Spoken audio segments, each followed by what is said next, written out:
अनंत उपकारी अनंत कल्याण ने करनारा धर्म चक्रवर्ती अरियन परमात्मा शासन ની અંદર થઈ ગયેલા ઉમા સ્વાતીજી મહારાજ પ્રશમરતિ પ્રકરણમાં આપણા સમસ્ત દુઃખના કારણ તરીકે માત્ર ને માત્ર આપણા હુંને જવાબદાર ઠેરવે છે. મોહાન ધત્વાત અદૃષ્ટ ગુણદોષ યામ યામ કરોતિ ચેષ્ટા. મોહથી મોહાંધ થઈને તું જેટલી પણ ચેષ્ટા કરશે, તું જેટલો દુઃખમાંથી ઉગરવાનો પ્રયત્ન કરશે એટલો વધારે દુઃખના દલદલની અંદર તું ફસાઈ જવાનો છે. કારણ કે મોહ, અહંકાર એટલે કે હું, એના સકંજામાં તું ફસાયેલો. દુઃખમાંથી નીકળવાનો ઉપાય દુઃખનો પ્રતિકાર નથી. દુઃખમાંથી નીકળવાનો ઉપાય જ્યાં દુઃખ નામનું કોઈ તત્વ જ નથી એવા છૂમાં સમાઈ જાવ, એ જ દુઃખને મટાડવાનો ઉપાય છે.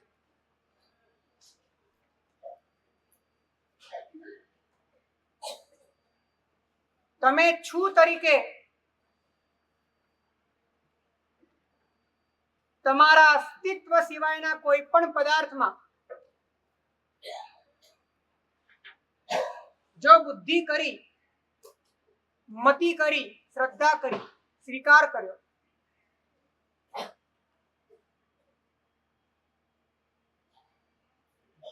તો એ વિકલ્પ બની જાય છે.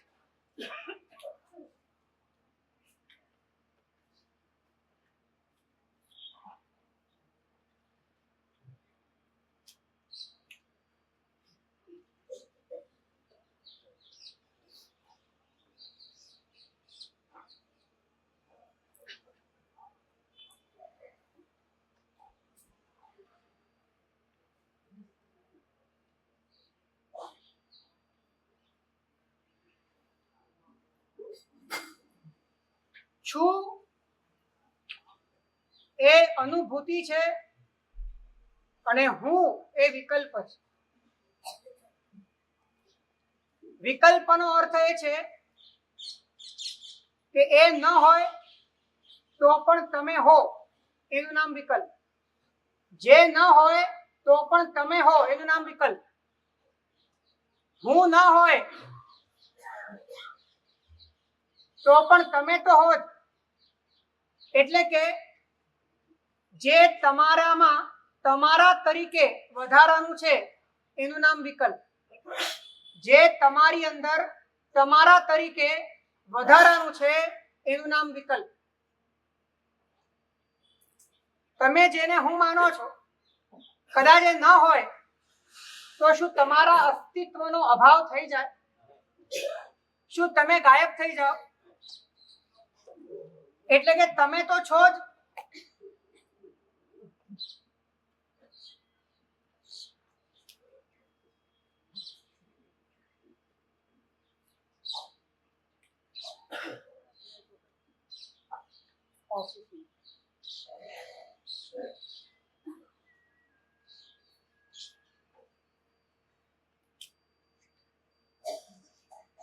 વિકલ્પ છે, વિકલ્પનો અર્થ છે જે પોતે જ ઓપ્શનલ છે.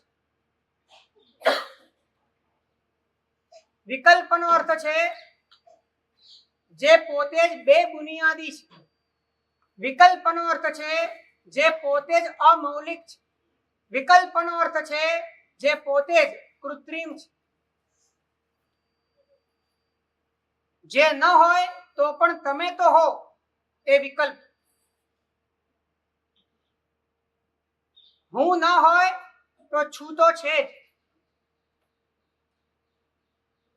અને છુના અસ્તિત્વ માટે ક્યારે પણ પ્રશ્ન નથી. પ્રશ્ન કોના અસ્તિત્વ માટે છે?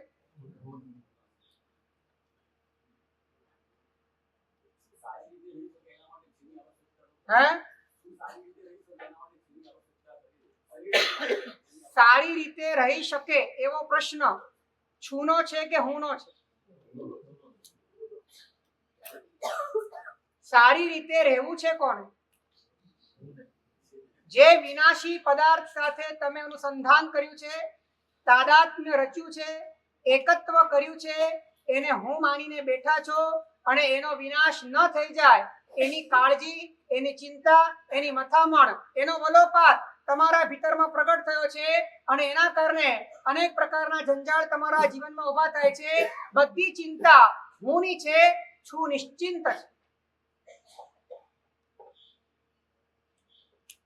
વિનાશી સાથે તમારું જોડાણ, વિનાશીમાં તમારી આસ્થા, વિનાશીમાં તમારું તાદાત્મ્ય, એ જ તો હું બને છે.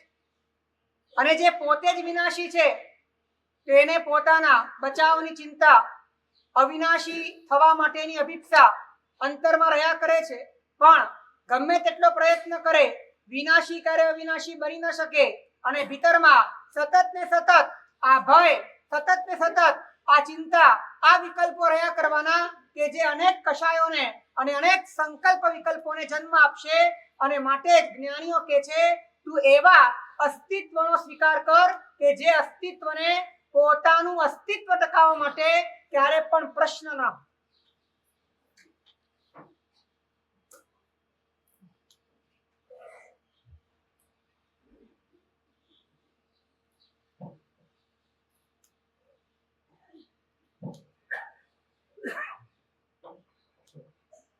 તમને મૃત્યુનો ભય એ પુરાવો હુંનો છે, છૂનો નથી. તમને અપયશનો ભય એ હુંનો પુરાવો છે, છૂનો નહીં. તમને અકસ્માતનો ભય હુંનો પુરાવો છે, છૂનો નહીં. હજી આગળ વધીને કહું કે આ લોકનો અને પરલોકનો ભય એ પણ હુંનો પુરાવો છે, છૂનો નહીં. અને હજી આગળની વાત કરું તો તમને જે પાપનો ભય છે એ પાપનો ભય એ પણ હુંનો પુરાવો છે, છૂનો નહીં. હે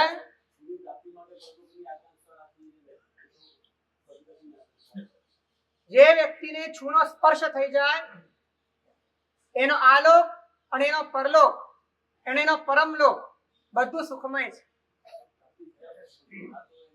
તો પહેલા પરલોકને મેળવશો કે પહેલા છૂને મેળવશો? પહેલા તમે પરમલોક નિશ્ચિત કરશો કે પહેલા છૂની સ્પર્શ ના કરશો? તો પહેલો પ્રયત્ન ક્યાં કરવાનો છે? હકીકતમાં પાપનો ભય રાખવા યોગ્ય છે, પરંતુ પાપનો ભય પણ એ ત્યારે મટી જાય છે જ્યારે તમને છૂની સ્પર્શ ના થાય છે. કારણ કે સર્વ પાપ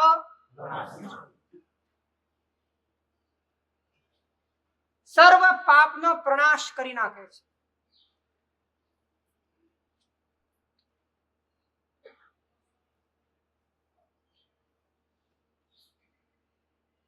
આપણે સતત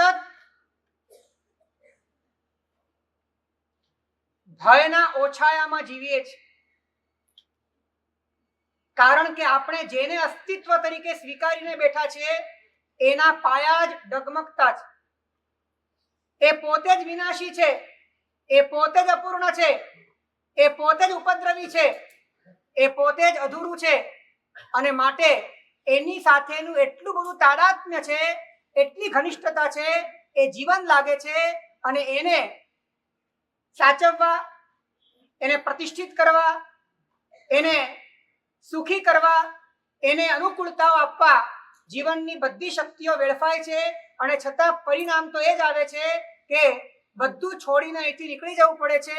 અનંત કાળમાં આ રિપીટેશન અનંતી વાર થઈ ચૂક્યું છે, તો પણ આ જીવની આંખ ખુલતી નથી કે ખરેખર મારો વિસામો, મારો વિશ્રામ, મારો આધાર એ મારા ભીતરમાં રહેલી જે સત્તા છે, જે અસ્તિત્વ છે, જે છું છે, એ જ મારો આધાર છે.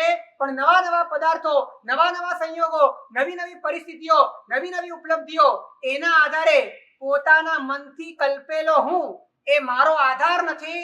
એના રવાડે ચડાય નહીં, એના આધારે જીવાય નહીં. આ વાતનો બોધ જ્યાં સુધી ન થાય ત્યાં સુધી માર્ગની શરૂઆત ક્યાંથી થાય?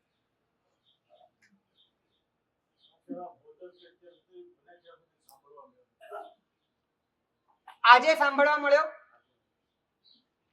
હવે આજે સાંભળવા મળ્યા પછી મોડું કેટલું કરવું છે?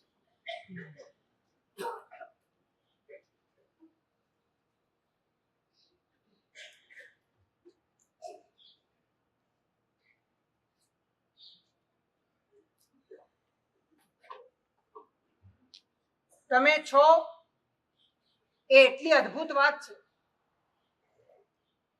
પણ તમે હું માં અટવાઈ જાઓ છો એના કારણે અદ્ભુત તત્વનો જે સુખદાયક, વિશ્રામદાયક, શાંતિદાયક, સુખદાયક જે પ્રભાવ છે એ તમારા અનુભવમાં નથી આવતો. અહમની વ્યાકુળતામાં, સંક્લિષ્ટતામાં, એની આંતરિક ચંચળતાઓમાં એવા ઘેરાઈ જાઓ છો કે અહમની જરૂરિયાતો પૂરી કરવામાં, અહમની ભીતરમાં પેદા થયેલી વ્યાકુળતાઓને શાંત કરવામાં, એની ચંચળતાઓને ખાળવામાં આખી જિંદગી પૂરી થઈ જાય અને પાછું ભ્રમના કારણે આપણે એવું માનીએ છીએ કે આ બધું કોને માટે કરું છું?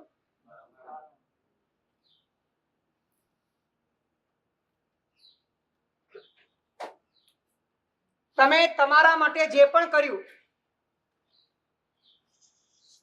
એમાંનું કશું જ તમારી પાસે નથી. અહીંયા તમે તમારા જિંદગીમાં તમારા માટે જેટલું કર્યું એમાંથી એક પણ વસ્તુ તમારી સાથે આવવાની નથી.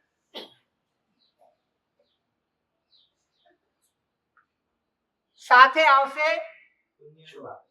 આવશે પુણ્ય અને પાપ પણ એક સમય પર પોતાનો સાથ છોડી દે. પુણ્ય પણ ખતમ થાય, પાપ પણ ખતમ થાય. પુણ્ય પણ આવે, પાપ પણ આવે અને જાય, એ બધું પરાયું. જે ક્યારે આવતું નથી, ક્યારે જતું નથી, કાયમ માટે છે, એનું નામ છે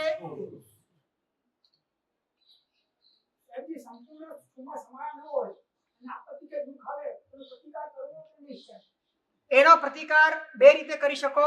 એક તો હું માટે કરી શકો અને એક હજી તમને છું મળ્યો નથી અને મેળવવો છે, તમારી ક્ષમતા રહેતી નથી ને આમાં અટવાઈ જાઓ તો કદાચ તમે ક્યાંક ને ક્યાંક વધારે સંકલેશોમાં ફસાઈ જાઓ અને તમે આર્તધ્યાન અને રૌદ્ર ધ્યાનમાં કદાચ તમારી દુર્ગતિ વહોરી નાખો. એ અટકાવવા પૂરતો પ્રતિકાર કરો એ અલગ વાત, પણ તમારું ધ્યેય એ હુંનું ના હોય, તમારું ધ્યેય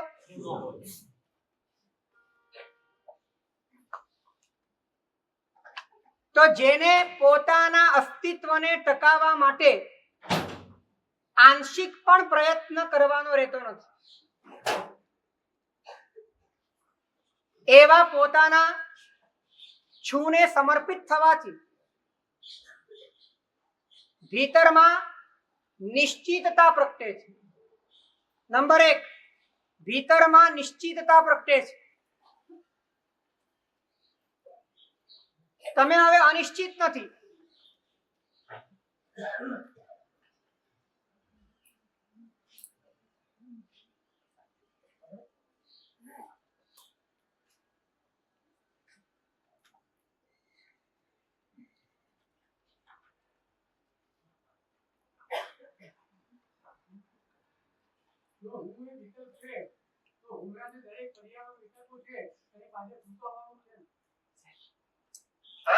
તમારા હું પાછળ પણ છું છે,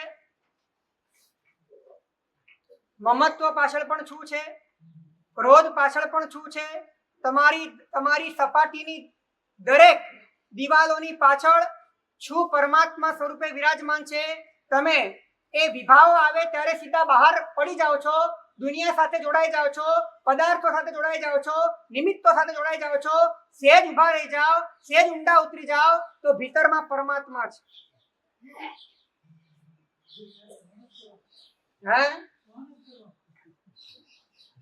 અમે એમ કહીએ છીએ કે જેને સહન કરવું પડતું નથી એની સીમામાં ચાલ્યા જાઓ.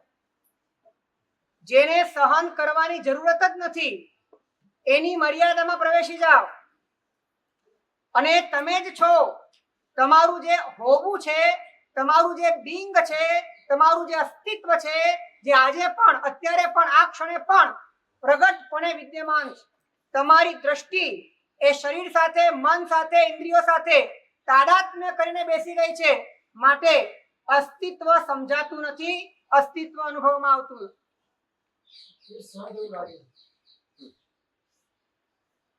પ્રણામ. જગદીશભાઈ ચંપકભાઈ શાહ, આપમાંથી કોણ છે? જગદીશભાઈ, આપ પ્લીઝ કાર્યાલય પર એકવાર તરત અર્જન્ટ પધારો.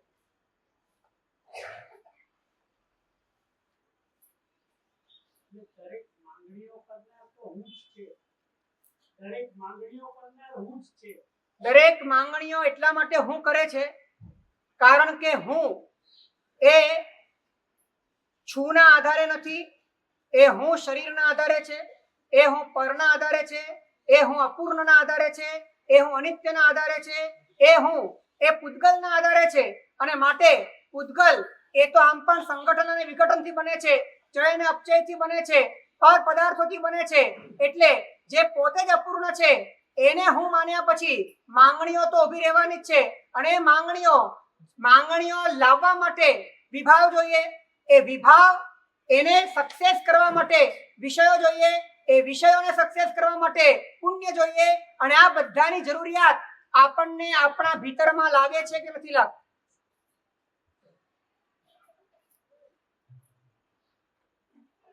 તમારો હું ખોટો હોય તો તમારા હેય અને ઉપાદેયના વિવેકમાં, તમારી જરૂરિયાતોમાં, તમારી આંતરિક જીવન સંબંધી ધારણાઓમાં ગોટાળો થાય ને થાય.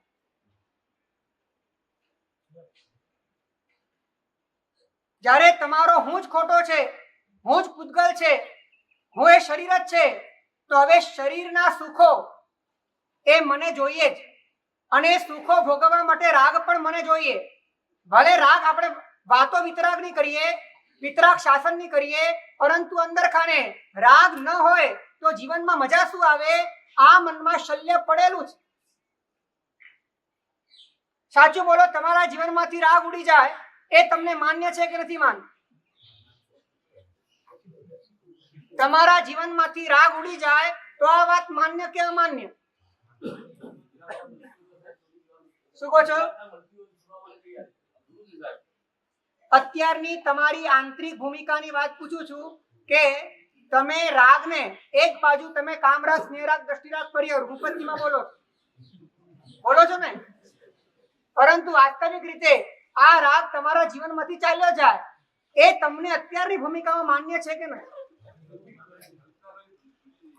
કારણ કે રાગની જરૂરત હુંને છે. કારણ કે હુંને પર પદાર્થોની આવશ્યકતા છે. એ પર પદાર્થોની પકડ રાગ વગર આવતી નથી. જો પકડાય નહીં તો એ પદાર્થ મળે નહીં. એ પદાર્થ મળે નહીં તો અંદરમાં સેટિસ્ફેક્શન થાય નહીં. એ સેટિસ્ફેક્શન લાવવા માટે વચ્ચે મીડિયમ તરીકે કોની જરૂર પડે છે? એટલે રાગ એ આપણા અસ્તિત્વનું જાણે કે અવિભાજ્ય અંગ આપણને લાગે છે, આપણા જીવનની જરૂરિયાત લાગે છે. જો લક્ષ્ય ખોટું છે તો પક્ષ પણ ખોટો છે. ફક્ત વાતો રહી જાય છે કે આપણે આને હેય માનીએ છીએ, આપણે આને ઉપાદેય માનીએ છીએ. બાકી ખરેખર તો એ છે પરમાત્મા જેને હેય માને છે અંદર ખાને બધું જ ઉપાદેય છે. પરમાત્મા જેને ઉપાદેય માને છે અંદર ખાને બધું જ હેય છે. રાગ ન હોય તો સંસારમાં વધે શું? હે? રાગ ન હોય તો સંસારમાં વધે શું? વિતરાગ. રાગ ન વધે તો સંસારમાં જે વધે એ સંસાર ન હોય, એ મોક્ષ હોય, એ વિતરાગ. અને વિતરાગ તમારા ભીતરમાં બેઠો છે. બસ તમે રાગ અને રાગની જરૂરિયાતો જેના કારણે ઊભી થઈ રહી છે એ હું, એ અહંકાર, એ મિથ્યાત્વ, એ તાદાત્મ્ય, એને જો તમે તોડી શકો, બસ આ દિવાલ, વજ્રની દિવાલ અનંત કાળથી આપણે ઊભી કરેલી છે, એને ભેદવાનું સામર્થ્ય પણ આપણી અંદર જ છે. એને જીન વચનના બળે, તત્વ જિજ્ઞાસાના બળે, સમર્પણના બળે જો તોડી શકાય તો જ્ઞાનીઓ કહે છે કે પછી તારા ભીતરમાં સાક્ષાત પરમાત્મા, સુખમય પરમાત્મા, આનંદઘન પરમાત્મા, ચૈતન્યઘન પરમાત્મા પ્રગટવા તૈયાર છે.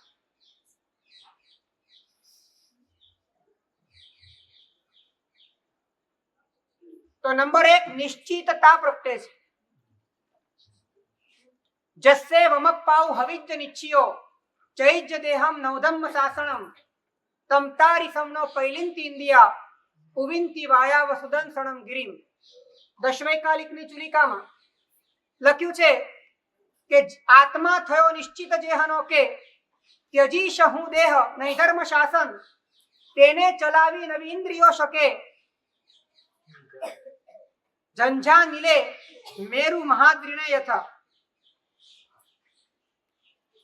એટલે કે જેમ ઝંઝાવાતમાં મેરુ પર્વતને કાંઈ થતું નથી એવી રીતે જે વ્યક્તિ પોતાના સાચા અસ્તિત્વને શરણે ગયો છે એને ગમે તેટલા ઉપદ્રવોની વચ્ચે અંદરથી ડગાયમાન થતો નથી, અંદરથી વિચલિત થતો નથી, કારણ કે એની પાસે એક ફિક્સ વાત છે, એની પાસે એક ફિક્સ આધાર છે જેનું નામ છે અસ્તિત્વ છું.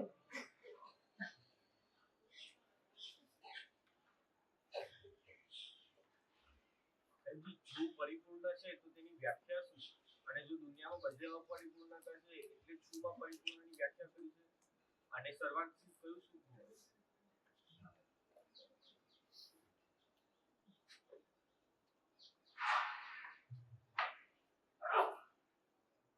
દુનિયાના તમામ સુખો એમાં સુખના વિકલ્પો ઉભા કોણ કરે છે?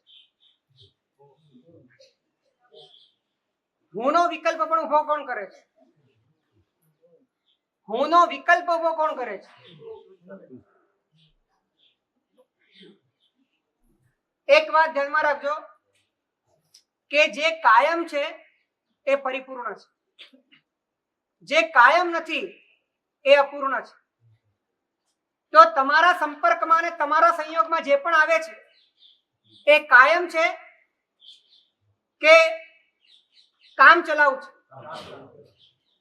બીજા નંબરમાં એ જે કામ ચલાઉ પદાર્થો તમારા જીવનમાં આવે છે, હું રૂપે આવે છે, મારા રૂપે આવે છે, સારા રૂપે આવે છે, ખરાબ રૂપે આવે છે, મિત્ર રૂપે આવે છે, શત્રુ રૂપે આવે છે, પરિવાર રૂપે આવે છે, સ્વજન રૂપે આવે છે, કોઈ પણ રૂપે તમારા જીવનમાં જે પણ પદાર્થો આવે છે એ પદાર્થોનો અનુભવ કરવાની શક્તિ એ કામ ચલાઉ પદાર્થમાં છે કે છુમાં છે? અનુભવ કરવાની શક્તિ કોનામાં છે? હુંનો પણ અનુભવ કરવાની શક્તિ હુંમાં છે કે છુમાં છે? તો અનુભવ કરનાર મહાન છે કે જેનો અનુભવ કરો છો તે મહાન છે? અનુભવ કરનાર પરિપૂર્ણ છે કે જેનો અનુભવ કરો છો તે પરિપૂર્ણ છે?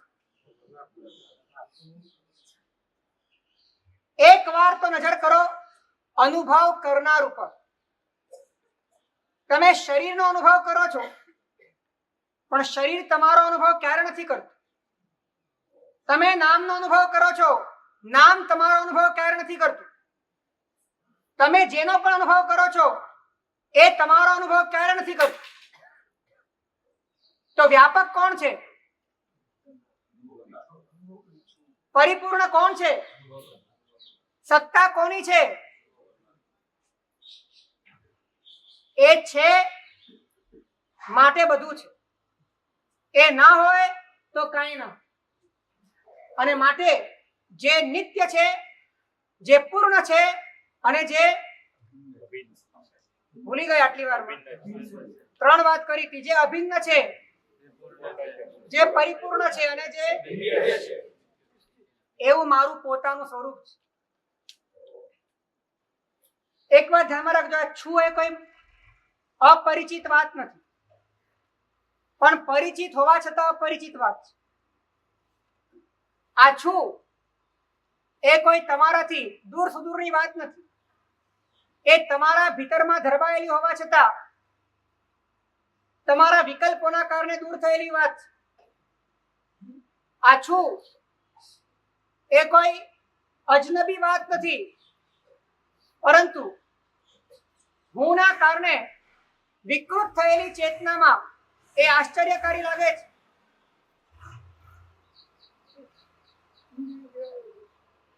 પ્રણામ. ઇલાક્ષીબેન જિગીશભાઈ શાહ, આપમાંથી કોણ છે? ઇલાક્ષીબેન જિગીશભાઈ શાહ ગયા ને?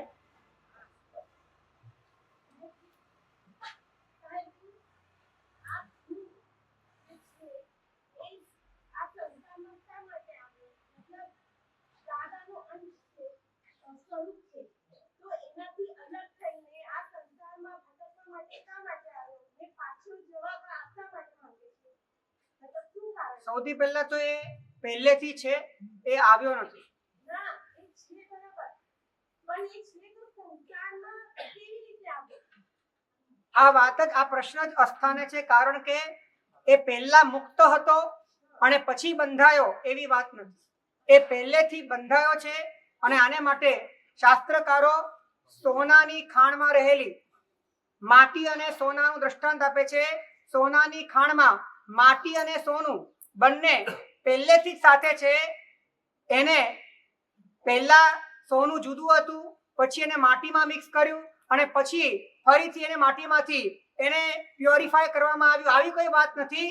સોનું અને માટી એ પહેલેથી ખાણમાં. એ રીતે કર્મ અને આત્મા અને એના કારણે ઉપાધિ ઉત્પન્ન થયેલી ઉપાધિ, એના કારણે પેદા થયેલો હું, એ પણ અનાદિકાળથી છે. અને અનાદિકાળથી હોવા છતાં જેમ સોનાની ખાણમાં માટી અને સોનું અનાદિકાળથી સાથે હોવા છતાં બંને સ્વતંત્ર છે, માટી માટી છે અને સોનું, એ રીતે અનાદિકાળથી કર્મની સાથે કર્મની ઉપાધિઓથી વિકૃત થયેલો હોવા છતાં આ જીવ જીવ તરીકે અને પૂતગલ પૂતગલ તરીકે કાયમ માટે આ એનું એકમ પહેલેથી અલગ છે. અને અલગ છે માટે એ મુક્ત થઈ શકે છે. અને મુક્ત થઈ શકે છે માટે જ મુક્તિનો માર્ગ છે. અને મુક્તિનો માર્ગ છે માટે જ પરમાત્માનું શાસન આપણને, તમને અને અમને મળ્યું છે. તો અસ્તિત્વના શરણે જવાથી નિશ્ચિતતા આવે છે.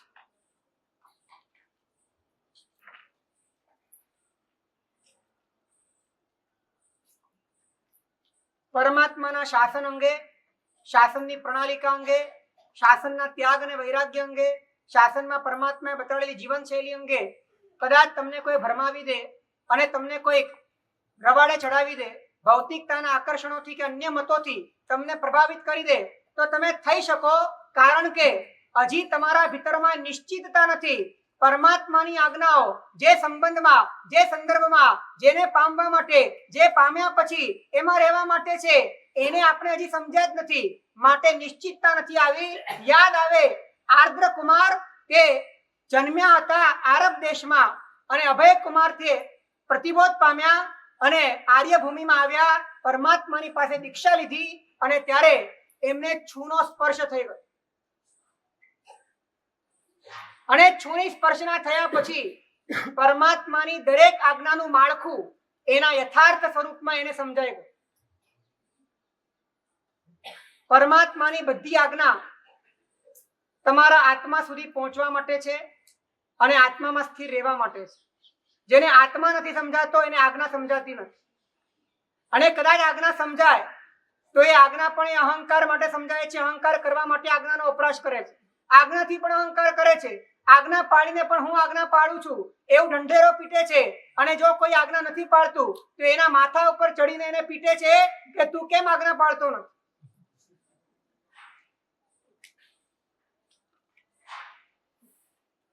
કારણ કે આજ્ઞા અંતર્મુક્તાનું સામ્રાજ્ય ખીલવી આપનારું એક અનુશાસન છે. આ વાત એને સમજાતી નથી, કારણ કે એને શું સમજાતો નથી. આર્દ્ર કુમારને શું સમજાય? જેને શું સમજાય, જેને આત્મા સમજાય, એ કોઈ પણ જગ્યા પર હોય, એ હરિદ્વીપમાં હોય કે હરિદ્વીપની બહાર હોય, એ પરમાત્માના શાસનમાં છે.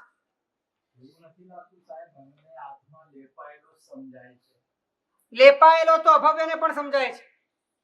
અને લેપાયેલો આત્મા લેપાયેલો નથી લાગતો. લેપાયેલો આત્મા એને એ વાસ્તવિક લાગે છે. અને વાસ્તવિક લાગે છે માટે જ એનાથી આગળ, એનાથી ઉપર, એનાથી પેલી પાર આત્માની શુદ્ધ અવસ્થા છે, આત્માની શુદ્ધતા છે, આત્માની વાસ્તવિકતા છે, એ સ્વીકારવા અભવ્ય તૈયાર થતો નથી. અને માટે જ એ અભવ્ય છે.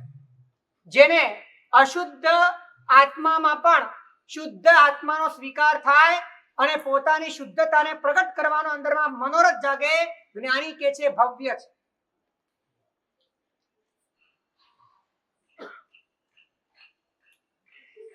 સાહેબજી, વર્તમાનમાં આત્મા રાગ દ્વેષથી ખરડાયેલો છે તો અશુદ્ધ છે, તો વર્તમાનમાં એને શુદ્ધ કઈ રીતે, કઈ અપેક્ષા જુઓ?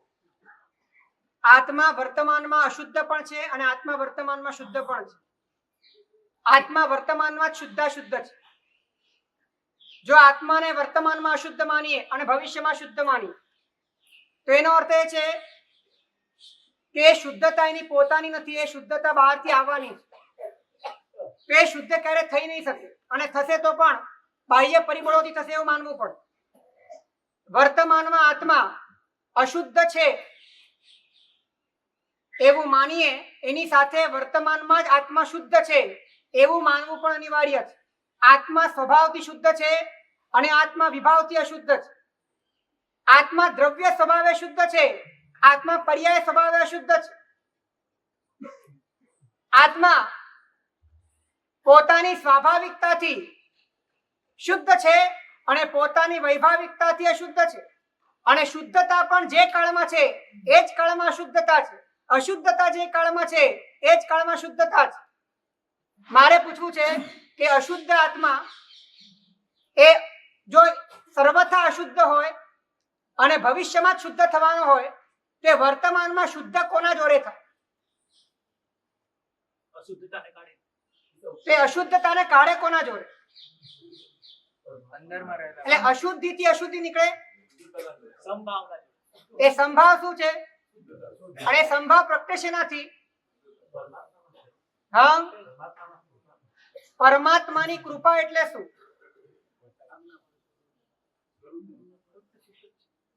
રાગથી રાગ નીકળે. હા, પ્રશસ્ત રાગ અપ્રશસ્ત રાગને કાઢવા કામ લાગે, પરંતુ પ્રશસ્ત રાગથી પણ આગળ જે શુદ્ધતા છે, વિતરાગતા છે. એક વાત ધ્યાનમાં રાખજો કે રાગ દ્વેષ ન હોવો, બિલકુલ ના હોવો, એ વિતરાગતા એ ભલે 13મા ગુંઠાણે આવે, 10મા ગુંઠાણા પછી વિતરાગતા આવે, પરંતુ રાગ દ્વેષ હોવા છતાં રાગ દ્વેષ મારું સ્વરૂપ નથી, હું મારું સ્વરૂપ વિતરાગતા છે, એવી વિતરાગતા 4થા ગુંઠાણાથી ચાલુ થઈ.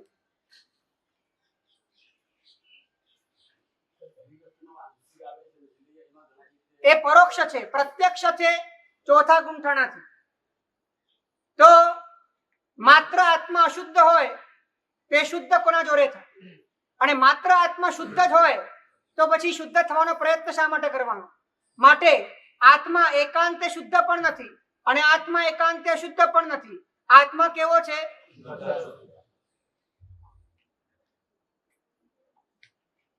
જે લોકો આત્માને અશુદ્ધ જ માને છે અને અશુદ્ધને સ્વરૂપ માને છે એ લોકો જાણે અજાણે નાસ્તિક અને ચાર્વાક મતના અનુયાયી બની જાય છે.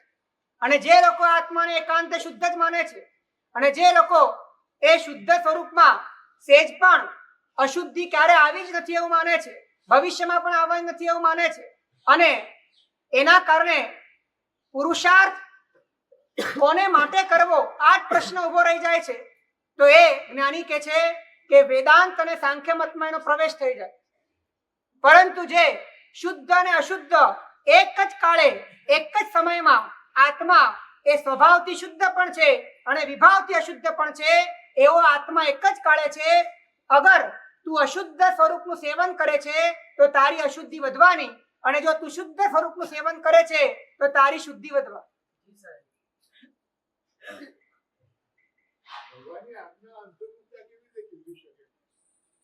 ભગવાનની દરેક આજ્ઞાઓ એ જોડાણ તોડવા માટે છે કે જોડાણ વધારવા માટે છે? એ પૂતગલને અનુકૂળ છે કે પ્રતિકૂળ છે? ઇન્દ્રિયોને અનુકૂળ છે કે પ્રતિકૂળ છે? મનને અનુકૂળ છે કે પ્રતિકૂળ છે?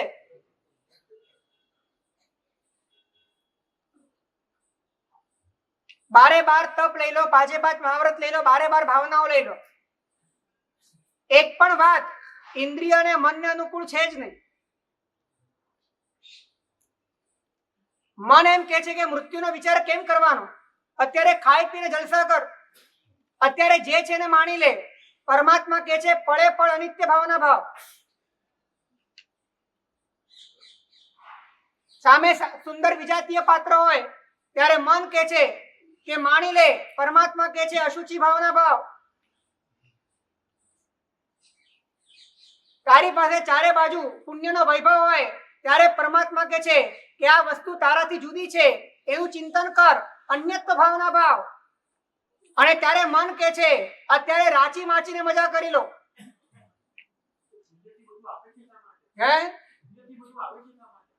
એક વાત સમજી લો કે પુણ્ય પણ આવે છે, પુણ્યથી જ આવે છે એવું નહીં, પુણ્ય પોતે પણ આવે છે.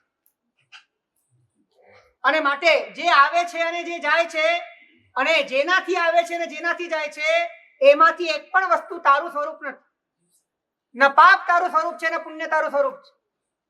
ન પાપથી મળેલા દુરિત એ તારા સ્વરૂપનો ભાગ છે, અને ન તો પુણ્યથી મળેલું સામ્રાજ્ય એ તારા સ્વરૂપનો ભાગ છે. તારા સ્વરૂપની એક જ ઓળખાણ છે. કઈ ઓળખાણ છે? અસ્તિત્વ. માત્ર હોવું, માત્ર જ્ઞાન સ્વરૂપ એવી જે સત્તા છે, એના સિવાય તારી કોઈ ઓળખ નથી.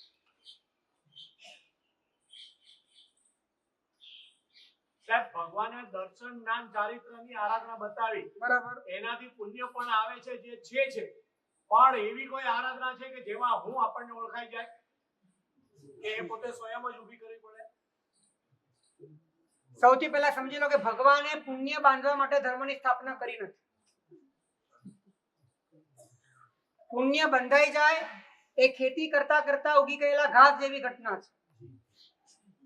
ઘાસ ઉગાડવા માટે ખેતી ના, ખેતી કરતા કરતા ઘાસ ઉગી જાય. એવું સાંભળી તો છે સાહેબ, પણ એવું લાગે કે જો ઘાસ ઉગતું જ ના હોત તો કેટલું સારું.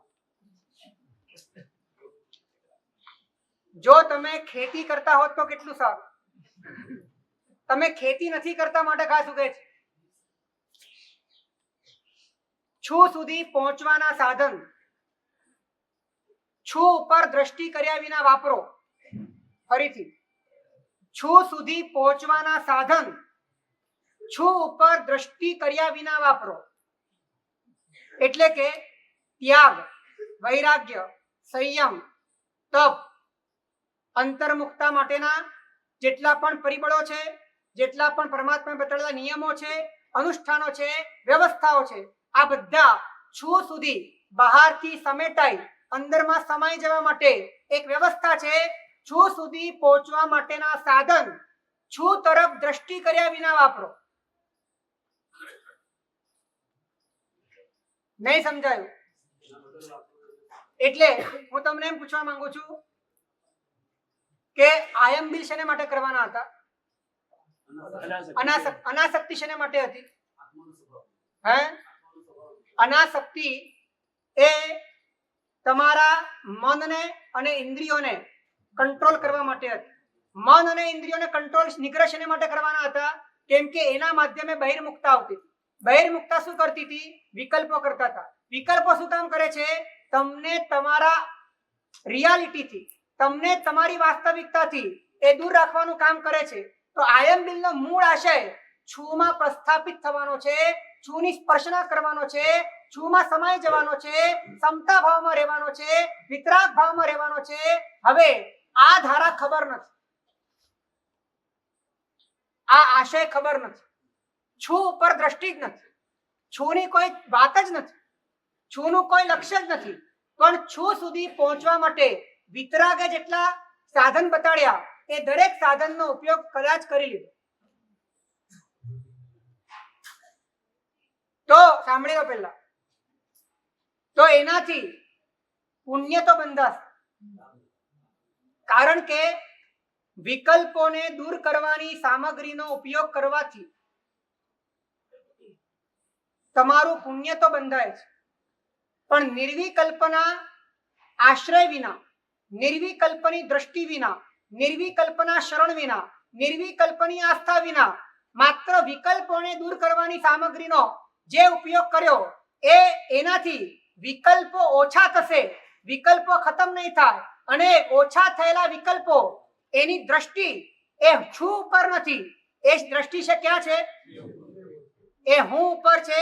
એટલે અને હું ને તો વિકલ્પો ઓછા થાય એ બહુ લાંબા સમય માટે પરવડતું નથી. એ થોડાક સમય માટે કદાચ કંટ્રોલ કરી લેશે, જેવો દેવલોકનો ભાવ મળશે અને બધું જ બારે ખાંગે વરસી પડશે. તો છું ઉપર દ્રષ્ટિ કર્યા વિના છું સુધી પહોંચવાના જ્ઞાનીઓએ બતાડેલા, પરમાત્માએ બતાડેલા સાધનનો ઉપયોગ કરવામાં આવે તો એનાથી પુણ્ય તો બંધાશે, પણ જ્ઞાની કે છે પાપાનું બંધ.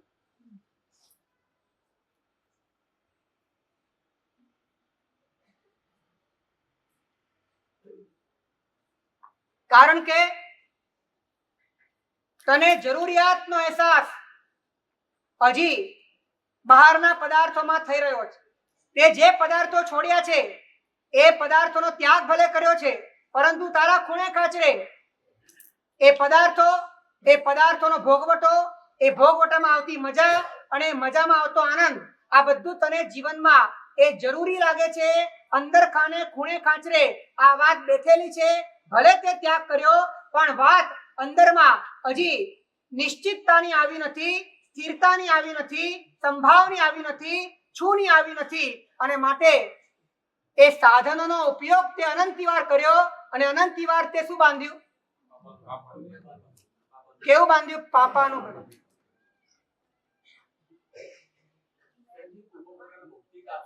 અને છું ઉપર દ્રષ્ટિ હોય અને કદાચ કર્મના ઉદયથી પાપ તમારા જીવનમાં ન છૂટકે તમે કરી લો, કરવા નથી પણ તમારે ઘસડાવવું પડે.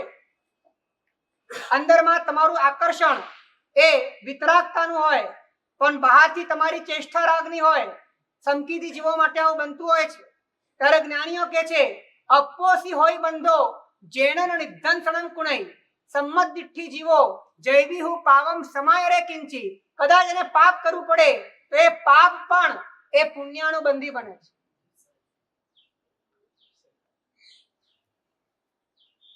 અને છું ઉપર દ્રષ્ટિ છે અને છું સુધી પહોંચવાના સાધનનો પણ વપરાશ કરે છે. ત્યારે વપરાશના કારણે વિકલ્પો ઘટે છે. ત્યારે જે પુણ્ય બંધાય છે, ત્યારે જ્ઞાનીઓ કે જે પુણ્ય કેવું બંધાય છે?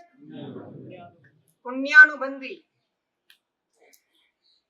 અને છું ઉપર દ્રષ્ટિ પણ નથી અને છું સુધી પહોંચવાના સાધનોનો સ્વીકાર પણ નથી. અને માત્ર હુંને પોષવાના ગોરખ ધંધા ચાલુ છે. વિષય અને કશાયથી વાસનાઓથી પોતાનું અંતરખત બની રહ્યું છે. ત્યારે જે પાપ બંધાય છે એ પાપ કેવું બંધાય છે?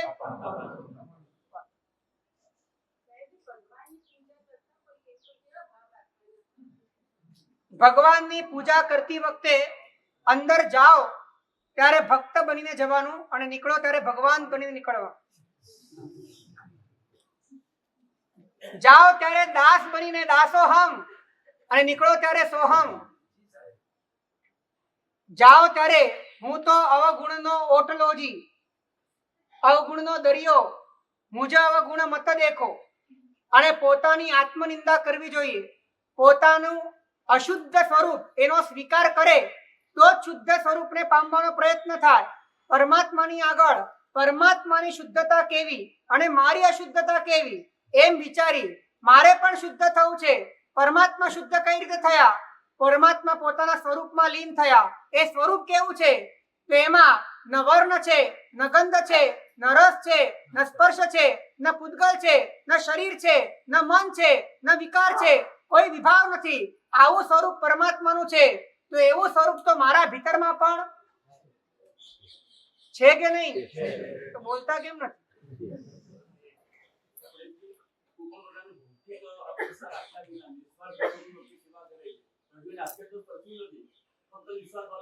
નિસ્વાર્થ ભાવે કરે છે એટલા અંશે એનામાં આધ્યાત્મિકતાની પાત્રતા પ્રગટ થાય છે. પરંતુ આ ભાવની નિસ્વાર્થતા હોય અને આવતા ભાવનો સ્વાર્થ હોય તો પણ પ્રશ્ન છે. અને આવતા ભાવનો સ્વાર્થ પણ જો ભૌતિક હોય તો પણ ત્યાં પ્રશ્ન છે. કેમ કે વિષ અને ગરજ અનુષ્ઠાનના ભેદ શાસ્ત્રોમાં એમને બતાડ્યા નથી.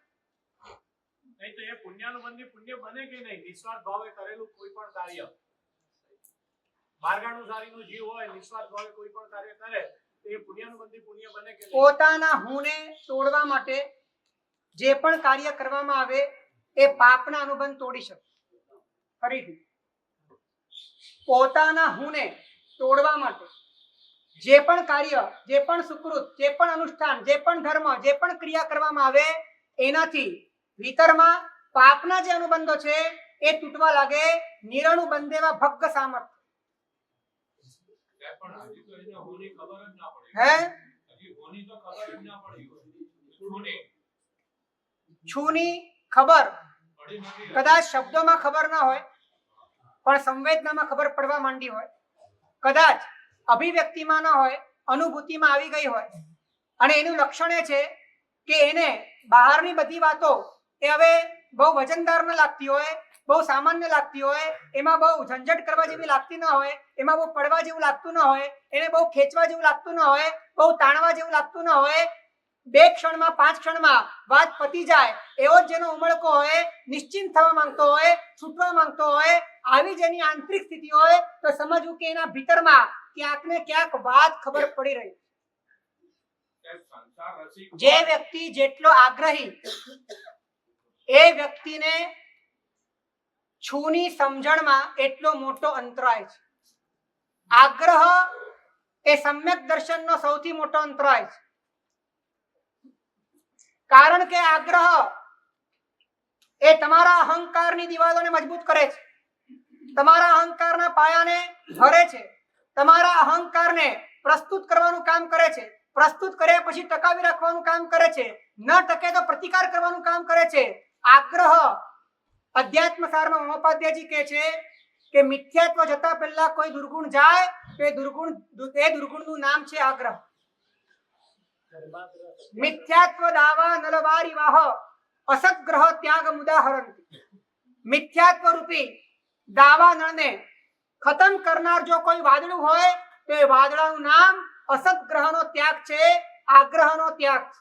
આપણને નાની નાની વાતમાં આગ્રહ આવી જાય છે. મારું તે સાચું, હું કહું તે સાચું, હું જે બોલ્યો એ સાચું, મેં જે માન્યું તે સાચું, હું જેને માનું એ સાચું, મને જે ગમે તે સાચું. આ જે આગ્રહ છે એ આગ્રહ તમારા અહંકારને વધારે ને વધારે મજબૂત કરવાનું કામ કરે છે. હું જેટલો પુષ્ટ થાય છું એટલો આવૃત્ત થતો જાય, ઢંકાતો જાય. માનીએ છીએ તો એમ જ કે છુને પામવા માટે કરીએ છીએ. હે એ આગ્રહ રાખીએ, સાંભળ્યા પછી સમજ્યા પછી કદાચ આપણી દ્રષ્ટિએ મિથ્યા કહેવાય પણ અમે તો એમ જ સમજીએ કે અમે છુને પુષ્ટ કરવા માટે જ રાખીએ છીએ આગ્રહ. જ્યાં સત્ય છે ત્યાં આગ્રહ નથી, જ્યાં આગ્રહ છે ત્યાં સત્ય નથી. જ્યાં છુની વાત છે ત્યાં કોઈ આગ્રહની જરૂરત જ નથી. આગ્રહની જરૂર કોને છે? આગ્રહ કોની સામે છે? આગ્રહ કોને માટે છે? શાંતિથી વિચારજો. સત્યના નામે આપણે દુનિયા સામે લડ્યા પણ અંદર ખાને વિચારજો તમે સત્ય માટે નથી લડ્યા, તમે તમારા અહંકાર માટે લડ્યા છો, તમે તમારા પક્ષ માટે લડ્યા છો. બધી જ વાતો સુફિયાણી વાતો છે, બધી જ વાતો પોતાને ઠગવાની વાત છે. અંદર ખાને જો થોડાક આત્મનિરીક્ષણની પ્રામાણિકતાથી વિચારો તો ખ્યાલ આવે કે બધો જ વ્યવસાય આપણે આપણા હું ખાતર કર્યો છે. હે કદાગ્રહની જ વાત ચાલે છે. સત્યાગ્રહ કોને? સત્યાગ્રહ હોતો જ નથી. હા, સત્યાગ્રહ તમારે કેવો હોય તો એટલો કહો કે આગ્રહ કોઈ પણ પ્રકારનો આગ્રહ ન રાખવો એવો જે આગ્રહ છે તે સત્યાગ્રહ. કોઈ પણ પ્રકારનો આગ્રહ મારે નહીં રાખવો. તમે આગ્રહ ના, એક વાત કહું, શુભનો પણ આગ્રહ તમારે નથી રાખવો. કારણ કે ઉપદેશ રહસ્યમાં કહ્યું કે સારું પણ અનુષ્ઠાન તું તારી ઈચ્છાથી કરે છે, સારી પણ વાત જો તું તારી સ્વચ્છંદતાથી કરે છે તો તું પ્રભુના શાસનમાં નથી. આપણે આજ્ઞાના નામે ઈચ્છાઓને જ પાળી છે, પોષી છે. આપણને એ જ આજ્ઞાઓ ગમી છે જે આપણી ઈચ્છાને અનુકૂળ છે, જે આપણા અહંકારને અનુકૂળ છે, જે આપણી ફાવટને અનુકૂળ છે, જે આપણી પ્રસ્તુતિને અનુકૂળ છે, જેમાં આપણે કંઈક બતાડી શકીએ, કંઈક કરી શકીએ, કંઈક બની શકીએ, એવી જ આજ્ઞાઓ આપણને ગમે છે. સ્વચ્છંદતા જેને પોતાની નિરાગ્રહ વૃત્તિ લાગતી હોય, સ્વચ્છંદતા જેને નિરાગ્રહ વૃત્તિ લાગતી હોય એને હજી બંધનની જ ખબર નથી પડી, એને હજી હુંનો જ બંધન તરીકે બોધ થયો નથી. એ હુંને જ વાસ્તવિક માને છે. જે હુંને વાસ્તવિક માને છે એને સ્વચ્છંદતા, એને નિરાગ્રહિતા લાગશે, એને સ્વચ્છંદતા મુક્તતા લાગશે, એને સ્વચ્છંદતામાં પોતાના જીવનની વાસ્તવિકતાનો, પોતાના જીવનના વિકાસનો અનુભવ થશે. પરંતુ જે વ્યક્તિને ખ્યાલ આવશે કે બંધન સૌથી મોટું હું છે, આ હુંપણાનો ભાવ એ જ સૌથી મોટું બંધન છે, આ વાત જેને ખ્યાલ આવશે ત્યારે પોતાની સ્વચ્છંદતા નાથવા માટે જેમ ગાય પોતાનું માથું માલિકના ઘર આગળ ખીલા આગળ નમાવે છે અને ગાય કહે છે માલિકને મને બાંધી નાખો, એ રીતે જેને ખબર પડે કે આ બંધન છે એ બંધનને તોડવા માટે અનુશાસન જોઈશે, પરતંત્રતા જોઈશે, તો ગુરુ આગળ આવીને શિષ્ય કહે છે મને બાંધી દો.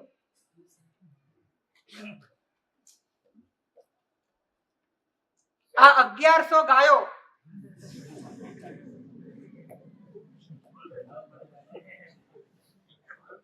અમુક ગાય ગાંડી પણ હોય.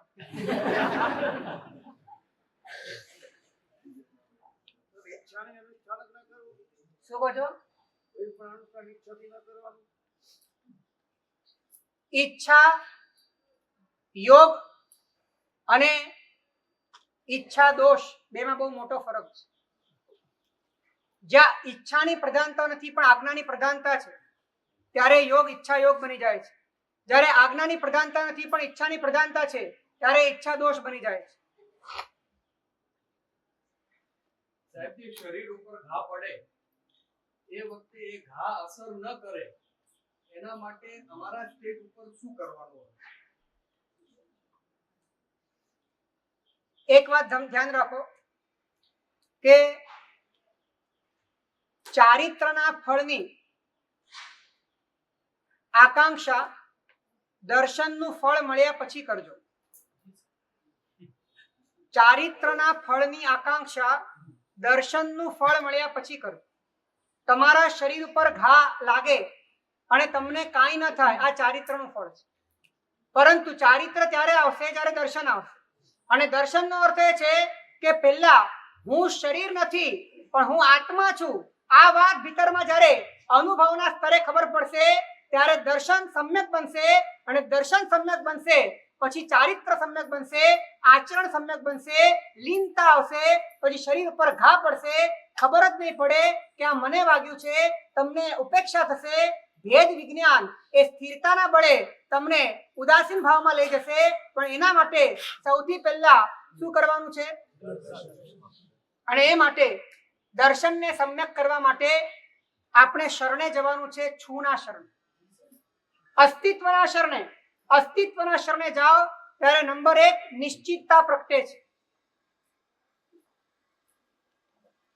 નંબર 2 નિર્મળતા પ્રગટે છે.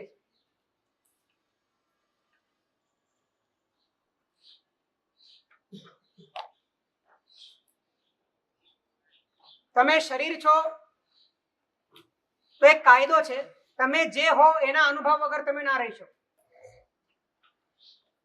તમે કોમામાં ચાલ્યા જાઓ અથવા તો તમને લકવો લાગી જાય, આ પરિસ્થિતિ તમને દુઃખદાયી એટલા માટે બને છે કેમ કે એટલા ભાગનો અનુભવ તમને બરાબર થતો નથી અને તમે એને પોતાનું સ્વરૂપ માન્યું છે. તો કુદરતનો આ કાયદો છે કે આ જીવ જેને પોતાનું અસ્તિત્વ માને એના અનુભવ વગર એ રહી ના શકે. હવે તમે શરીરને અસ્તિત્વ માની લીધું તો હવે તમે શરીરના અનુભવ વગર નહીં રહી શકો. હવે શરીરનો અનુભવ એ ઇન્દ્રિયોથી થાય છે અને ઇન્દ્રિયોનો અનુભવ વિષયોથી થાય છે. એટલે સતત તમારા ભીતરમાં શું જાગ્યા કરશે? તૃષ્ણા, તરસ, પ્યાસ. કેમ કે જીવનો સ્વભાવ છે એ જેને અસ્તિત્વ માને એના અનુભવ વગર રહી જ ના શકે. હવે શરીરને અસ્તિત્વ તરીકે સ્વીકારે છે તો એને અંદરથી એના અનુભવ વગર ચાલશે જ નહીં. હવે એનો અનુભવ કરવા માટે એને બહાર ફાફા મારવા પડશે. જેટલા બહાર ફાફા મારશે વિષયોને આધીન બનશે એટલી ભીતરમાં તૃષ્ણા વધશે. જેટલી તૃષ્ણા વધશે એટલી અંદરમાં મલિનતા વધશે.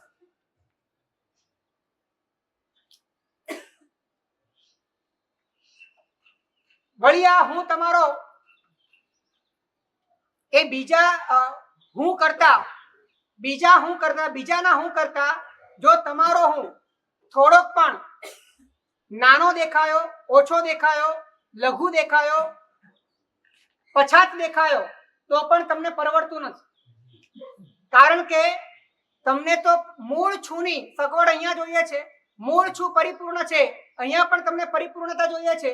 અને એ પરિપૂર્ણતા મેળવવા માટે તમે અહંકારની લડાઈ લડશો, તમે સંકલેશોની બાજી રમશો અને પોતાની જાતને ખરડી નાખશો, કારણ કે તમારી પાસે માત્ર ને માત્ર હુંનો આધાર છે, છુનો આધાર નથી.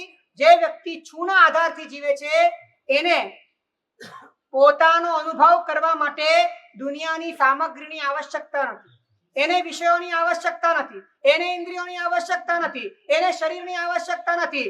એ પોતાનો અનુભવ પોતાનાથી કરે છે અને માટે જ્ઞાનીઓ કહે છે એના ભીતરમાં સહજ રીતે સ્ફટિક જેવી નિર્મળતા પ્રગટ થઈ જાય.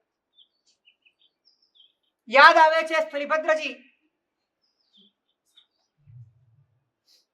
જે શરીર તરીકે જીવતા હતા એક સમય પર, અને પોતાના પિતા મંત્રીશ્વર હતા મગધ રાજ્યના, અને પોતે વારસદાર હતા.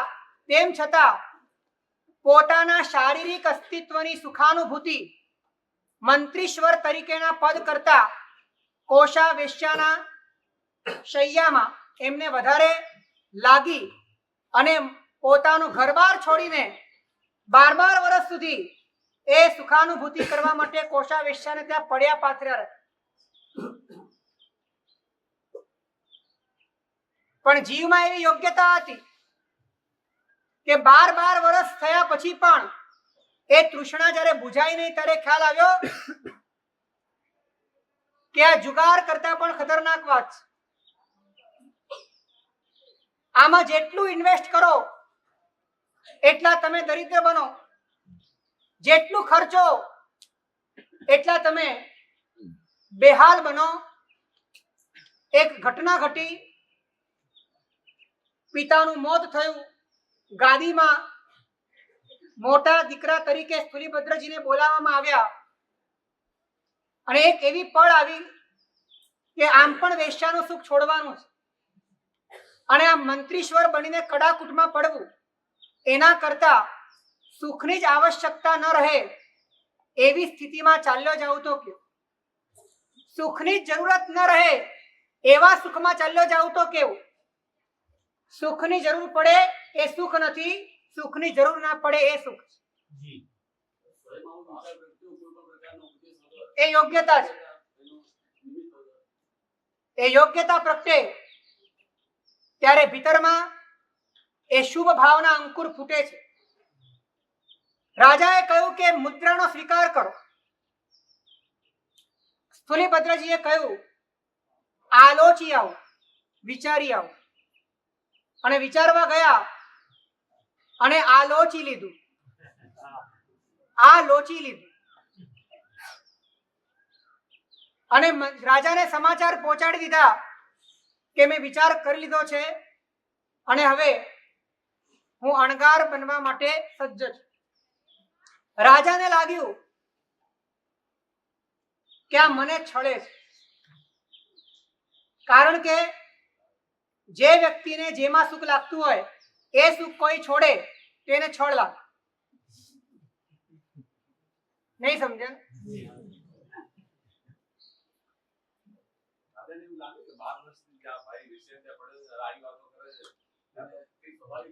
એટલા માટે રાજાએ ગુપ્તચર મોકલ્યા કે આ ક્યાં જાય છે જરા જો.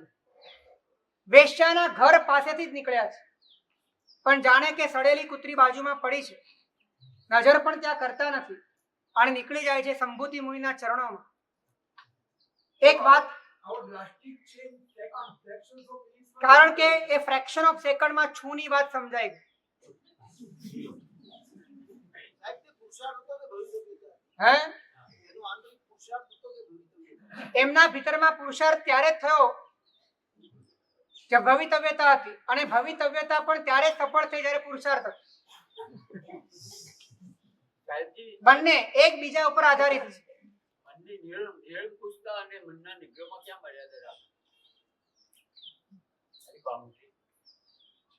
સ્થુલિભદ્રજી એક જ વર્ષનું સંયમ એમને પાળ્યું છે. 12 વર્ષ કોષાના, 1 વર્ષ સદગુરુનો.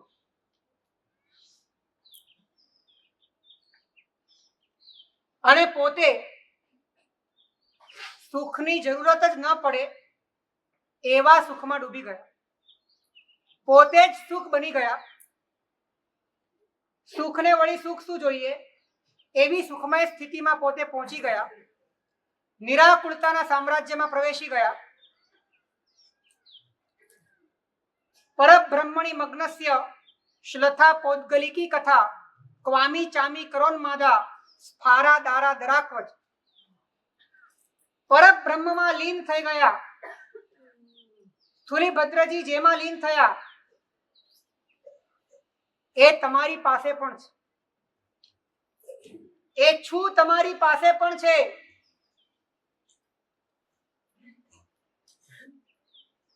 એવા નિરુપાધિક અને નિર્મળ સુખમાં 1 વર્ષમાં પોતે કુશળતા કેળવી લીધી અને પોતાની સ્થિરતાના પરીક્ષણ માટે એમને પોતાના મનમાં એક વિચાર આવ્યો અને વિચાર એમને ગુરુ પાસે મૂક્યો કે જે નિમિત્તોની પાછળ 12 વર્ષ મેં ખર્ચી કાઢ્યા એ નિમિત્તો મારી સ્થિરતાને ભ્રષ્ટ ન કરે, એવી સ્થિરતા મારામાં પ્રગટે એવું હું ઈચ્છું છું. અને ગુરુ પણ જ્ઞાની હતા, જીવદળ અને જીવબળ બંનેને જોઈ શકનારા. સ્થૂલીભદ્રજીને કહ્યું કે અમારી તમને અનુમતિ છે, ચાતુર્માસ કરવા માટે વેશ્યાના ઘરે જાઓ. શેને માટે? વેશ્યાના ઘરે શેને માટે? ચારિત્ર માટે. આ ઘટના નિર્ગ્રંથ શાસન સિવાય કોઈ જગ્યાએ બની ન શકે કે વેશ્યાના ઘરે પણ ચારિત્ર માટે કોઈ જતું હશે, પોતાની સ્થિરતાના પરીક્ષણ માટે કોઈ જતું હશે, સ્થિરતાને વધારે ગહન અને ફૂલપ્રૂફ કરવા માટે કોઈ જતું હશે. અને સ્થૂલીભદ્રજી 4 મહિના કોષા વેશ્યાને ત્યાં ગયા. કામદેવના બધા જ શસ્ત્રોનો ઉપયોગ થયો. જૂની સ્મૃતિઓથી લઈને નવા આકર્ષણોનો ઢગલો થઈ ગયો, પણ એક રૂવાડામાં પણ વિકારનો સ્પર્શ ન થયો.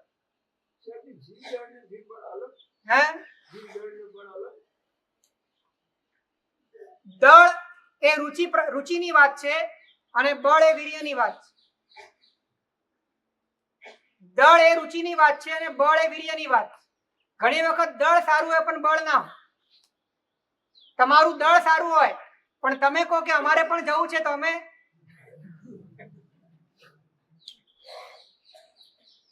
એ 84-84 માં થનારા કોક વિરલા એવા બળ બધાના ના હોય. પણ આ એક દ્રષ્ટાંત એ સૂચવે છે કે આવા ભયંકર નિમિત્તો વચ્ચે પણ અત્યંત નિર્મળ રહ્યા, ક્યાંય ડાઘ ન લાગ્યો, ક્યાંય મન ન ખરડાયું, કારણ કે ભીતરમાં એ નિર્મળતા હતી. એ નિર્મળતાનું કારણ અસ્તિત્વનું સુખ હતું. એક વાત ધ્યાનમાં રાખજો, સુખની અનુભૂતિ વિના બહારના સુખના અનુભવથી દૂર રહેવું અશક્ય છે. આંતરિક સુખની અનુભૂતિ વિના બાહ્ય સુખની અનુભૂતિથી નિર્લેપ રહેવું અશક્ય છે. જો તમારે બહારના સુખોથી અલિપ્ત થવું હોય તો અંદરના સુખના શરણે જાઓ, અને એ માટે છુના શરણે જાઓ, એ માટે અસ્તિત્વના શરણે જાઓ. મળી ગયેલો છું પાછો ખરડાયો કે એનો અર્થ એમ છે કે સાહેબ પહેલા વૈરાગ્ય ના આવે, પહેલા છું આવે. પહેલા લાવવાની વાત છે આપણે. પહેલા રુચિમાં છું આવે, પછી રુચિમાં વૈરાગ્ય આવે, પછી અનુભૂતિમાં છું આવે, પછી અનુભૂતિમાં વૈરાગ્ય આવે. આ ક્રમ છે. નહીં, પણ વૈરાગ્યથી છું અનુભવ થાય એવું ન સમજી શકાય. વૈરાગ્ય હોય તો છું આવે. એ જ વાત કરું છું. એક વાત ધ્યાનમાં રાખજો, વૈરાગ્ય તમે શેની ઉપર કરશો એ બધા નક્કી કરો. વૈરાગ્યનો વિષય કોણ? સ્વ કે પર? વૈરાગ્યનો વિષય સ્વ કે પર? પર ને. તો પેલા પર તરીકે જાણવું હોય તો પેલા શું જાણવું પડે?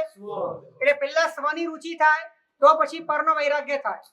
મોટા ભાગે એવું થાય કે પર જ પરનો વૈરાગ્ય કરતો હોય, એટલે પોતે પણ પર હોય અને પોતે જ પરનો વૈરાગ્ય કરતો હોય તો એ વૈરાગ્યમાં બહુ દમ ન હોય, કારણ કે જેને પોતાની જરૂરિયાત મહેસૂસ થઈ રહી છે પરમાં અને ઉપરથી એકદમ આર્ટિફિશિયલી પોતે પર ઉપર વૈરાગ્ય કરી રહ્યો છે કે અંદરમાં જ બે વાત છે, અંદરમાં જ દુવિધા છે, અંદરમાં જ ગડબડ છે, એટલે વૈરાગ્ય પર ઉપર હોય અને પરને સમજવા સૌથી પહેલા શું સમજવું પડે? એટલે સ્વની રુચિથી પરનો, પરના વૈરાગ્યથી સ્વની અનુભૂતિ અને સ્વના અનુભવથી પરનો વૈરાગ્ય પણ એ સહજ રીતે અનુભૂતિમાં આવે છે, જેને જ્ઞાન ગર્ભિત વૈરાગ્ય કહેવાય છે. પરંતુ એને માટે સૌથી પહેલા સ્વની રુચિ જોઈશે, છુની રુચિ જોઈશે અને રુચિનો અર્થ છે આજથી નક્કી કરવાનું છે. આ છું અને છે એ 3 દિવસથી ચાલુ છે. હવે તમારે એનો અભ્યાસ કરવાનો છે. હજી તો ઘણી વાત બાકી છે, પરંતુ સમય ઓછો પડે છે, પણ આજથી તમારે અભ્યાસ કરવાનો. જ્યારે પણ તમે નિરાંતમાં હો, ત્યારે પણ તમે એમને બેઠા હો, ત્યારે તમે જેને જેને હું માનો છો ને, તમારે દરેક વાતને છે તરીકે વિચારવાની છે. એમને બેઠા છો શાંતિથી અને તમે વિચારો કે તમે કઈ કઈ વાતને લઈને તમે તમારા હુંને અનુભવી રહ્યા છો. એ દરેક વાતને છેના દાયરામાં તમારે મૂકવાની છે. દાખલા તરીકે તમે તમારો હાથ જોયો, તમે બેઠા છો અને હાથ દેખાય છે, તો હાથ છું કે હાથ છે? તો આ પ્રેક્ટિસ કરવાની કે હાથ છે, તમારે એનો સાક્ષાત્કાર કરવાનો કે આ છે, આ છું નથી. કરશો? કેમ છે છું નથી? હે? કેમ કે છૂનો અનુભવ આ હાથ કરી શકતું નથી અને છૂનો જે અનુભવ કરે છે એ હાથ નથી. માટે આ હાથને મેં જોયું ત્યારે મને સાક્ષાત્કાર એ કરવાનો છે કે આ છે, આ છું નથી. હું મારા પગને જોઉં ત્યારે મારે સાક્ષાત્કાર કરવાનો છે, આ છે, આ છું નથી. શરીરને બધા પદાર્થો તો કોણ તરીકે આ રીતે સમજાઈ જાય છે, પણ જ્યારે મન આવે ત્યારે ગોટાળો થઈ જાય. એ પણ કહું. એક એક વાત લઈએ. આ અભ્યાસ તમને એક નિર્મળતા આપશે, આ અભ્યાસ તમને એક સ્પષ્ટતા આપશે, આ અભ્યાસ તમને એક વિશદતા આપશે. તમે કાચમાં મોઢું જુઓ ત્યારે તમને તમારું પ્રતિબિંબ, તમને તમારા શરીરનું પ્રતિબિંબ દેખાય છે, ત્યારે તમારે શું કહેવાનું? આ શું છે? છું નહીં, છે. તમારી આંખ છે કે છું? તમારા કાન છે કે છું? નાક છે કે છું? જીભ છે કે છું? તમારું થોબડું, બધું છે. એને તમે છે ને માત્ર વિચારો નહીં, એનો સાક્ષાત્કાર કરો, એને તમે ફીલ કરો, એને તમે એક્સપિરિયન્સમાં લાવો કે આ બધું છે, આ છું નથી. હે? વિચારના બળે રિયલાઇઝેશન થાય એવી એક ભૂમિકા કેળવો. રિયલાઇઝેશન તો થાય કે નહીં કે આ છે માં છે, આ છું માં નથી.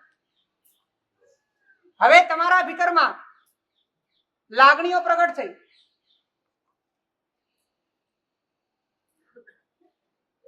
તે લાગણીઓને પણ તમારે, તમે અહીંયા બેઠા છો અને તમને તમારી વાઈફ તમારા ઘરે છે, તમને એની યાદ આવી અને તમને યાદ એટલા માટે આવી કે તમે એના કોણ છો? તો એ પતિ શું છે?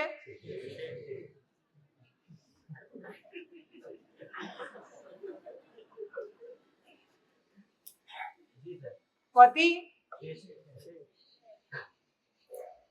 તમે તમારી પાસે કરોડો રૂપિયા છે અને રૂપિયાના માલિક તરીકે તમે પોતાને જુઓ છો, તો એ રૂપિયા એ પણ છે અને રૂપિયાના કારણે તમારા મનમાં જે માલિકીનો ભાવ આવ્યો એ પણ એ છુમાં આવતું જ નથી. તમે પ્રેક્ટિકલી પણ વિચારશો, તમે એક વખત રૂબરૂ થશો તો પણ તમને ખ્યાલ આવશે કે આ વાત પ્રેક્ટિકલી પણ છુમાં આવતી જ નથી. આ તો માત્ર વિકલ્પના કારણે, માત્ર ભ્રમના કારણે મેં છુની અંદર લઈ લીધી છે, બાકી વાસ્તવિક રીતે તો છેમાં જ છે.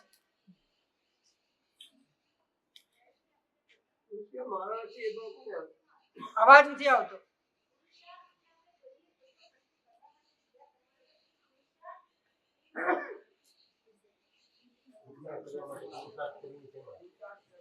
આપણે જે પુરુષાર્થ કરીએ છીએ, બહુ સારો પ્રશ્ન છે.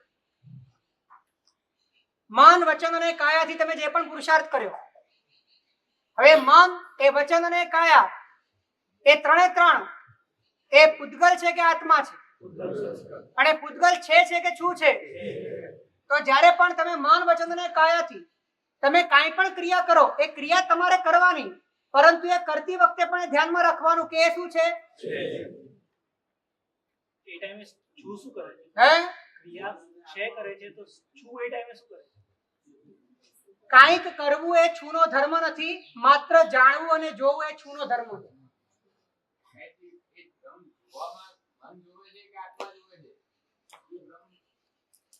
જેના પછી આગળ કોઈ ન જુએ એ આત્મા છે. જેના પછી આગળ કોઈ ન જુએ એ આત્મા છે. જેને કોઈ જોઈ શકે એ છે, એ પૂતગલ છે, એ પદાર્થ છે, એ જ્ઞેય છે.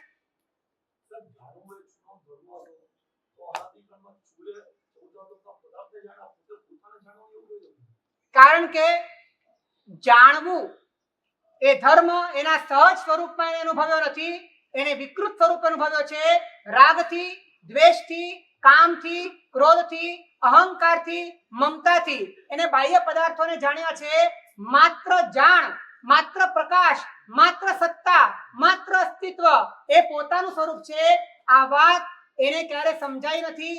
માટે આત્માની શક્તિનો પણ પોતાની બહિર્મુખતા માટેનો ઉપયોગ કર્યો, સંસારની વૃદ્ધિ માટે ઉપયોગ કર્યો. તો આજથી તમારે અભ્યાસ કરવાનો છે. વિષય, દેહ, વિભાવ અને વ્યક્તિત્વ. વિષય, વિષયોના કારણે તમને મળેલી જે પણ ઉપલબ્ધિઓ છે, એ તમામ ઉપલબ્ધિઓ એ છુના દાયરામાં નથી, પણ છેના દાયરામાં છે. બીજા નંબરમાં દેહ, વપુ, વપુ એટલે દેહ, શરીર. તો એ તમારે તમારા આખા શરીરને, આજે તમારા શરીરનો એક પણ અંગોપાંગ બાકી ન રાખવો, એક પણ અંગોપાંગ રહેવો ન જોઈએ. બધાને તમારે રિયલાઇઝ કરવાનું છે કે આ દરેક વાત એ છુમાં નથી, દરેક વાત તમારે મોકળા થઈ જવા, તમારે આજે છૂટા થઈ જવા. આજે તમારે બરાબર જોઈ લેવાનું કે આ બધું જ માત્ર છે. આમાં કશું જ એક પણ પદાર્થ છુમાં આવતો નથી. હે, હવે પીડા એ શરીર છે કે લાગણી છે? એ પીડા શરીરમાં છે કે લાગણીમાં છે? બોલો. પીડા જે છે એ શરીરમાં છે કે લાગણીમાં છે? ડેડ બોડી ઉપર ચીરો મારવામાં આવે તો શું થાય? એને કેમ કાંઈ થતું નથી? સેન્સેશન એટલે શું? લાગણી. સેન્સેશન એટલે ચેતના.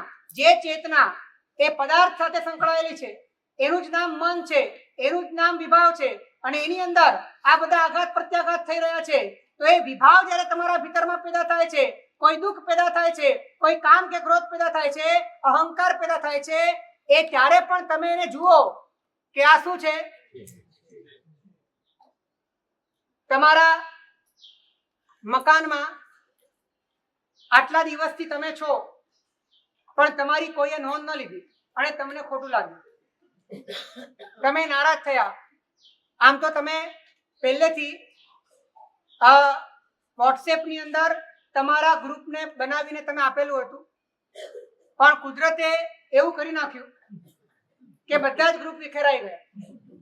હવે બધા જ અપરિચિત છે અને અપરિચિત વચ્ચે મૌન છે, છતાં પણ અંદરમાં ક્યાંક ને ક્યાંક એ સળવળાટ થયા કરે છે કે કોઈક મને ઓળખે તો સારું, કોઈક મને જુએ તો સારું, મારી કોઈ નોંધ લે તો સારું. આવું બધું જે પણ થાય છે, આ બધું શું છે? આ બધી લાગણીઓ છે. આ બધી લાગણીઓને વિભાવ કહેવાય. આ વિભાવ પણ એ છે માં આવશે કે છું માં આવશે? આ બધું છે ને એ તો ખબર પડે છે, પણ મારું છે એવું ખબર પડે. મારું એટલે કોનું? તમે હુંને ક્લિયર કરતા જશો તેમ મારું પણ ક્લિયર થઈ જશે. હું જ્યાં સુધી અનક્લિયર છે તો મારું પણ અનક્લિયર છે. જ્યારે હું નહીં હોય તો મારું પણ નહીં હોય. હું હશે તો 100% મારું હશે. મારું એ હુંનું ફરજંદ છે. મારું એ હુંનું સંતાન છે. મારું ત્યાં સુધી છે જ્યાં સુધી હું છે. માટે દરેક વાતને એ છેના દાયરામાં નાખી તમે એટલા મુક્ત થઈ જાઓ કે તમે ક્યાંય બચો જ નહીં, ક્યાંય રોજ નહીં, કશું બચે જ નહીં. તમે જુઓ, જોતા જોતા જોતા જોતા બધું છેમાં જતું રહ્યું, હવે કાંઈ જ ના બચ્યું. આવી સ્થિતિ, આ અભ્યાસ પ્રેક્ટિકલ અભ્યાસ, આ અભ્યાસ સ્વયં ધ્યાન છે, આ અભ્યાસ સ્વયં સાધના છે, આ અભ્યાસ સ્વયં યોગ છે. કરશો? હે? ભૂખ પણ છેમાં આવે અને પછી ખાધા પછી જે ઓડકાર આવે એ પણ છેમાં જ આવે.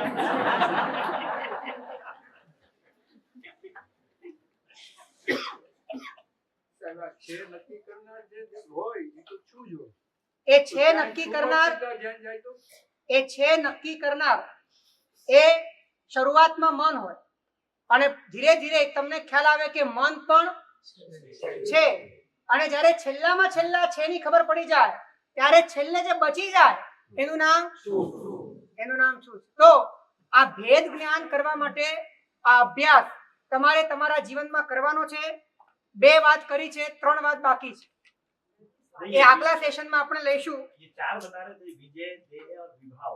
विषय, ध्येय, विभाव. આ તો વિષય की बात हो गई, શરીરની વાત થઈ ગઈ, વિભાવની વાત થઈ ગઈ અને વ્યક્તિત્વ. વ્યક્તિત્વ એટલે તમે કાંઈ પણ કરો તો તમે ડાયરેક્ટ એની આઈડેન્ટિટી ક્રિએટ કરશો. દાખલા તરીકે તમને આખી વાત સમજાઈ ગઈ અને તમારી બાજુમાં જે બેઠા છે ને એને ખબર ના પડે, તો હવે તમે તમારા મનમાં તમારા માટે શું વિચારશો? મને ખબર પડી ગઈ એટલે હું કોણ? હોશિયાર. એટલે હું પંડિત, હું એક પ્રજ્ઞાવાન. તો આ રીતે કોઈ પણ ક્રિયા દ્વારા તમે તમારી પોતાની જે નવી ઓળખ ઊભી કરો છો, એક વ્યક્તિત્વ ઊભું કરો છો, તો એ વ્યક્તિત્વ પણ, એ અહંકાર પણ એ વાસ્તવમાં શું છે? એને પણ તમારે હું તરીકે નહીં જોવાનું. એટલે હોશિયાર એ છું કે છે, તો તમારે કઈ લેવા દેવા નથી એની સાથે. હોશિયાર સાથે તમારે કઈ લેવા દેવા નથી. જો છું થઈ જાઓ તો તમે હું માં આવી જશો, પણ હોશિયાર એ છે તો તમારે શું લેવા દેવા? એ હશે, કર્મનો ઉદય છે, જ્ઞાનાવરણનો ક્ષયોક્ષમ છે, મારે શું લેવા દેવા? દરેક વાતને છેમાં નાખતા જાઓ તો ધીરે ધીરે ભેદ પડતો જશે અને ભેદ અભેદ સુધી તમને લઈ જશે. તો આ અભ્યાસ, આને તમે સામાન્યથી નહીં લેતા. આ બહુ ગંભીરતાપૂર્વક, બહુ સિન્સિયરલી, બહુ શાંતિથી, બહુ ધીરજથી, એક ચિત્તે બેસીને કરવા જેવો પ્રયોગ છે. તમે જેને માટે અહીંયા આવ્યા છો એનું વોર્મઅપ કરવા માટે આ પ્રારંભ છે. તમે જેટલી એક્સરસાઇઝ કરશો, તમે જેટલા પ્રયોગ કરશો, એટલી તમારી તાદાત્મ્યથી અત્યંત આસક્ત થયેલી ચેતના ધીરે ધીરે મોકળી થશે, ખુલ્લી થશે. તો પરમાર્થના પદાર્થને પીછાણી શકશે, અસ્તિત્વની વાતને જાણી શકશે. માટે પ્રયત્ન કરજો. છેલ્લી 15 મિનિટ આપણે આ જ વાતને પ્રયોગની દ્રષ્ટિએ અનુભવવાનો પ્રયત્ન કરજો.